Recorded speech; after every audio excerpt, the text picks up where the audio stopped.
দীর্ঘদিনের ফেসিবাদ লড়াইয়ের যারা করেছেন আমাদের বিএনপির তৃণমূলের নেতাকর্মীরা, বাংলাদেশে একটা গ্রাম বলেন তো দেখান তো যেই গ্রামে বিএনপির নেতাকর্মীদের বিরুদ্ধে মামলা হয় নাই? এরকম কোন গ্রাম আছে? যে ওই গ্রাম আছে, বিএনপি আছে কিন্তু মামলা নাই, হয়েছে এরকম? একটা গ্রাম দেখান তো যেখানে শিবিরের বিরুদ্ধে তারা কার্যক্রম পরিচালনা করতে পারছে। শিবিরকে মেরে ফেলা যায় ছিল না?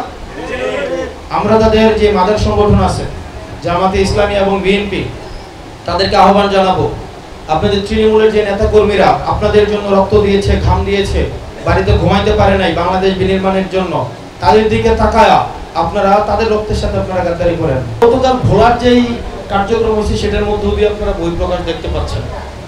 আমরা অত্যন্ত দুঃখ প্রকাশ করি, ফেসিবাদের বিরুদ্ধে দীর্ঘদিন লড়াই করেছেন আন্দালিব রহমান পার্থ, ওনার দলের উপর, ওনার নেতা কর্মীদের উপরে যেভাবে নারকীয় আপনার যেভাবে নৃশংসতা এবং হামলা চালানো হয়েছে, আমরা অত্যন্ত দুঃখ প্রকাশ করি। আসলে রাজনীতি কোন দিকে যাচ্ছে, পেশি শক্তির ব্যবহার কোন দিকে যাচ্ছে, গতকাল এটার একটা টেস্ট ম্যাচ হয়ে গিয়েছে। সো জনাব আন্দালিব রহমান পার্থ সাহেবকে আমরা বলতে চাই, দীর্ঘদিনের ফেসিবাদ লড়াইয়ের ওনারা যোদ্ধা, ওনাদের প্রতি আমাদের সম্মান আছে, আমরা ওনাদের ত্যাগকে সম্মান জানাই।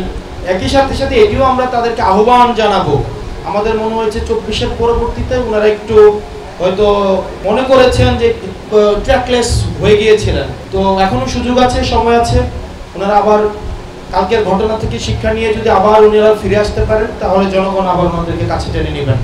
এবং ওনারা যেভাবে বৈষম্যের বিরুদ্ধে, স্বৈরাচারের বিরুদ্ধে বলিষ্ঠ কণ্ঠ জারি রেখেছেন, তাদেরকেই যদি আবার এইভাবে ভোলা থেকে উৎখাতের ষড়যন্ত্র করা হয়, এভাবে নির্যাতনের মধ্য দিয়ে, তাহলে আবার আপনারা বুঝেন যারা জুলাই সনদ চায় না তারা আসলে বাংলাদেশটা কোন দিকে নিতে চায়, তারা আসলে কিসের প্রস্তুতি নিচ্ছে, সেই বিষয়টি আসলে মানুষ, জনগণ এবং আপনারা আসলে এই জিনিসগুলো বুঝে যাওয়ার কথা।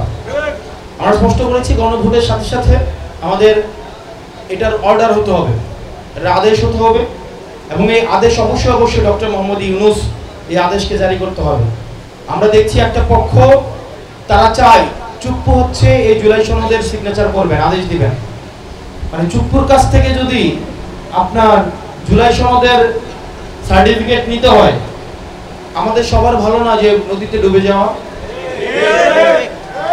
আপনার ঢাকার পরে সবচেয়ে বেশি শহীদ হয়েছে ভোলাতে, এই দ্বীপ জেলা ভোলাতে সবচেয়ে বেশি শহীদ হয়েছে, আমাদের 56 জন, টোটাল 56 জন শহীদ হয়েছে। কি বুঝলেন ভাই? অনলি যেটাই চাই। তাদের পরিবার যদি জানে তারা আত্মহত্যা করবে, যারা আহত হয়েছে তারা আত্মহত্যা করবে। মানে কি ইতিহাসের কি নির্মম বাস্তবতা, কি নিদারুণ সম্ভাবনার বিভিন্ন রাজনৈতিক দলের নিদারুণ অপচয়, যে তারা চুপ্পুর হাতে বায়াত নিয়ে চুপ্পুর হাত থেকে তারা হচ্ছে জুলাইয়ের সনদ নিতে চায়। এর থেকে দুঃখজনক পরিতাপের বিষয় আর পৃথিবীতে কিছুই হতে পারে না। যারা চুপ্পুর হাত থেকে আজকে বায়াত নিতে চায়, ফেসিবাদের যিনি হচ্ছেন সুপ্রিম লিডার, উনার কাছ থেকে বায়াত নিয়ে যারা গণতন্ত্র প্রতিষ্ঠা করতে চায়, তাদের এই উদ্দেশ্যকে আমরা সন্দেহ করি, এবং তাদের এই উদ্দেশ্যকে আমাদের সন্দেহ করা উচিত।